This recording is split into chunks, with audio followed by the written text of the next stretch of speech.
And it reads like this.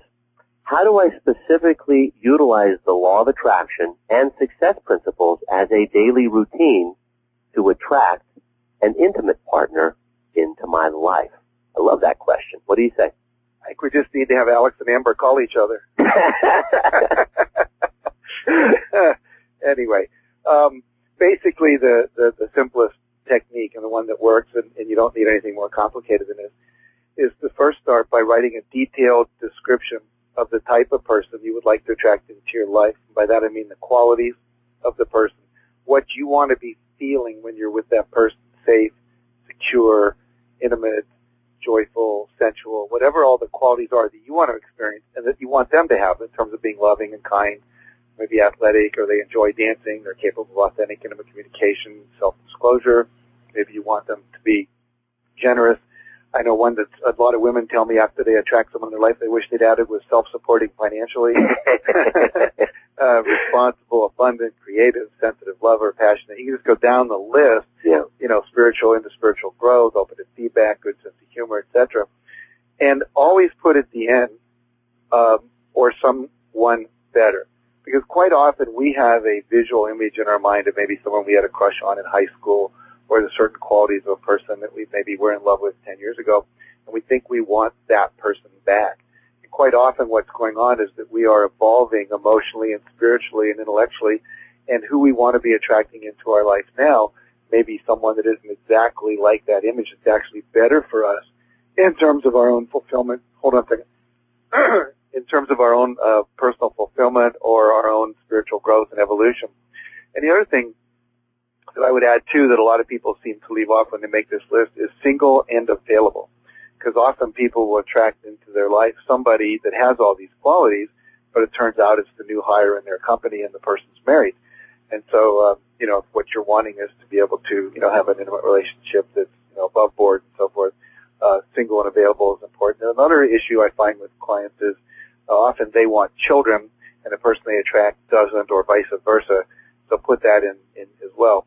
Now, I refer to this as a purchase order to God. It's like if I was division head in a company and I needed a new machine, I would write up a description of the machine. I would post the stats and specifics and serial numbers of something I found on internet and so forth. And then I would give it to the company, the board, the president, the accounting department, whatever, and they would either approve it or not. But the point being, I'm very specific about what I want. So the technique or the structure that I like best is you start by writing, I am so happy and grateful that I now have a wonderful, dynamic, fulfilling relationship with a person who, and then you put down all the descriptors that we talked about earlier. And then what you can do a number of different things with that. I have what I call a wish box on my desk. It's a box I bought in Africa. It's leather bound when I was over there in Cameroon visiting my brother-in-law, who happens to be the ambassador for the U.S. in Cameroon. And we went into this marketplace and I found this beautiful black leather box that fits 8.5 by 11 pieces of paper in it. So I will type out what I'm looking for, perhaps a new employee, a certain kind of intern for our company. I've been working on scoring tickets to the Olympics in 2008, and I actually just last week, it's really fun, we just signed a publishing deal with a new publisher in China called Anhui Publishers, and they're going to publish all of our books over the next 10 years, and we think they'll sell close to 300 million books. And turns out this publishing company is owned by the Chinese government, who obviously has access to all the tickets they want to the Olympics. So we're very confident that's going to happen. But I wrote that down 2 years ago when I was watching a special on the Discovery Channel about the buildings of all the new buildings they're building for the Olympics, which are quite phenomenal. That's another call. But anyway, so once you've written it down, you can just put it in there and trust that the universe will take care of it. God, infinite intelligence, source, however you want to refer to the quantum field that the physicists call it, will basically orchestrate things to happen that way. Now, I'm also a big believer in repetition. Some people teach you don't need to do that. I believe that it's helpful to take that sheet out. Some people do it regularly. Some people do it once a week. And read it over. And here's the key part, Alex, and all the people listening, is this. You must feel the feelings that you would feel if you had it. Because remember, you're starting, I am so happy and grateful that I now have.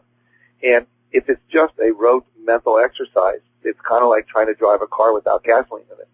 And so it's the emotions. We know that thoughts create emotions, which are the highest vibratory level, higher than thought, let's say, in terms of its intensity, in terms of its waveform that goes out into the universe. So we want to create the feelings. I was listening to a CD last night of a friend of mine who does this kind of work, counseling one of his clients, and she was talking about how she just seemed to have this series of boyfriends. They would come and they'd be there 3, 4, 5 weeks. They'd be wonderful relationships, and then they would leave. The boyfriends would leave. And so what we discovered, what he discovered, I discovered listening to it, was that what she was believing was, I really attract these great guys, but they always leave. And so what's the feeling you have when you know they're going to leave? There's this feeling of constant trepidation. When's the shoe going to drop? And so what you then attract is someone who's going to do that to you. And so what he was recommending, and I'd recommend on this call, is look at what is it that you're really, really, really wanting in this relationship. And for her, she was wanting to be adored and to have someone that she could adore. And so the instruction was, what I want you to do is to every day close your eyes and think about someone you adore. It doesn't have to be, the boyfriend you want to attract into your life, but maybe you've got a friend at work and they're married and they adore each other. Well, think about them. Think what it would feel like to be adored that way and to adore someone that way. Feel what it would like to be adorable.